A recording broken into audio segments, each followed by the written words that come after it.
ഒരു ഉപ്പും പുളിയാത്ത സാധനം അനക്ക് വെച്ചുണ്ടാക്കാൻ വെച്ചാന്ന് വെച്ചുണ്ടാക്കാൻ നിൽക്കരുത്. എന്നാ ഞങ്ങൾക്ക് വെക്കാൻ പഠിച്ച ഒരു ഉള്ളി തക്കാളി ഒക്കെ കൂടി കണ്ട് ഏരപ്പാക്കിക്കോളൂ ചാറ്. കറുപ്പാക്കിക്കല്ലേ ഏരപ്പാക്കിക്കാന്ന് ചാറല്ലേ കറുപ്പാക്കല്ലേ. അങ്ങനെ തന്നെ വേണമെങ്കിൽ ഞാനോട് കല്യാണം കഴിച്ചല്ല ഞാനോട് പറഞ്ഞില്ല മൂന്നാമത്തെ ഒഴിവാക്കി വിടാനേ. അപ്പൊ എന്തൊക്കെയാ ഓരോ ചക്കരേനെ തേനാണ് പാലാണ് എന്ന് പറഞ്ഞാൽ കൊട്ടയിൽ വെച്ച് നടക്കേന് ഓന്റെ കുൽസൂനെ.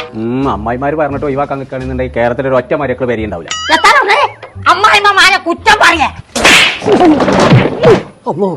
ഞങ്ങൾ പെണ്ണുങ്ങൾ ഒറ്റ കെട്ടാണ്.